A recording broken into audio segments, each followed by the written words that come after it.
നമസ്കാരം. ഇന്ന് ഈ വീഡിയോ തയ്യാറാക്കുന്നത് ഒരു മെമ്പർ നമ്മൾ എങ്ങനെ എക്സിറ്റ് ചെയ്യാം എന്നതിനെക്കുറിച്ചാണ്. അത് ഇൻഡിവിജ്വലായിട്ട്. ആദ്യം തന്നെ നമ്മൾ EPFൻ്റെ സൈറ്റിൽ കയറിയതിന് ശേഷം ലോഗിൻ ചെയ്തതിന് ശേഷം മെമ്പറിൽ പോവുക. മെമ്പറിൽ മെമ്പർ പ്രൊഫൈൽ എടുക്കുക. അപ്പോൾ നമുക്ക് UIN നമ്പർ ചോദിക്കുന്നതാണ്. ആ കോളത്തിൽ UIN നമ്പർ ടൈപ്പ് ചെയ്ത് വെക്കുക. ശേഷം സെർച്ച് ബട്ടൺ ക്ലിക്ക് ചെയ്യുക. അപ്പോൾ അവരുടെ ഡീറ്റെയിൽസ് താഴെ ഈ കോളത്തിൽ വരുന്നതാണ്. അതിനുശേഷം നമ്മൾ ഇവിടെ ശ്രദ്ധിക്കുക, profile, missing details, KYC, mark exit.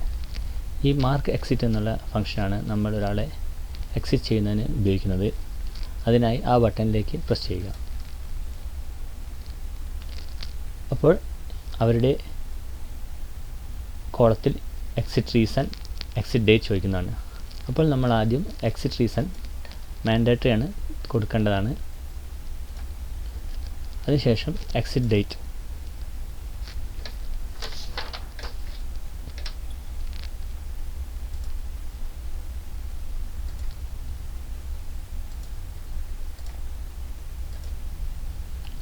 അതിനുശേഷം ഡേറ്റും റീസണും കൊടുത്തതിന് ശേഷം സേവ് ചെയ്യുക. അപ്പോൾ member exit save successfully four approval. അത് എന്തെങ്കിലും കറക്ഷൻ ഉണ്ടെങ്കിൽ നമ്മൾക്ക് ഇവിടുന്ന് ഡിലീറ്റ് ചെയ്യാവുന്നതാണ്. ഇതിന് ശേഷം നമ്മൾ പോകേണ്ടത് ഇവരെ അപ്രൂവ് ചെയ്യലാണ്. അത് മെമ്പറിൽ തന്നെ മെമ്പറിൽ അപ്രൂവൽ സെലക്ട് ചെയ്യുക. അപ്പോൾ നമ്മൾ എക്സിറ്റ് ചെയ്ത മെമ്പറിൻ്റെ ഡീറ്റെയിൽസ് ഇവിടെ കാണിക്കുന്നതാണ്. അതിൽ നമ്മൾക്ക് വേണമെങ്കിൽ വ്യൂ ചെയ്യാം, റിജക്റ്റ് ചെയ്യാം, അപ്രൂവ് ചെയ്യുക. അത് നമ്മൾ അപ്രൂവൽ കൊടുക്കുന്നതാണ്. അപ്പോൾ are you sure you want to approve ചോദിക്കുന്നതാണ്. ഓക്കെ ബട്ടൺ പ്രസ് ചെയ്യുക. അപ്പോൾ അവർ എക്സിറ്റ് ആയതായി നമുക്ക് കാണാവുന്നതാണ്. ഇനി നമ്മൾ മെമ്പർ ലിസ്റ്റ് എടുത്തു വയ്ക്കാൽ അവരുണ്ടാവുകയില്ല.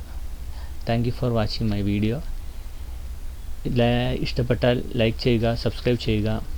കൂടുതൽ വിവരങ്ങൾക്ക് ഇനി എന്തെങ്കിലും ഡൗട്ട് ഉണ്ടെങ്കിൽ കമൻറ്റ് ബോക്സിൽ ഇടുക.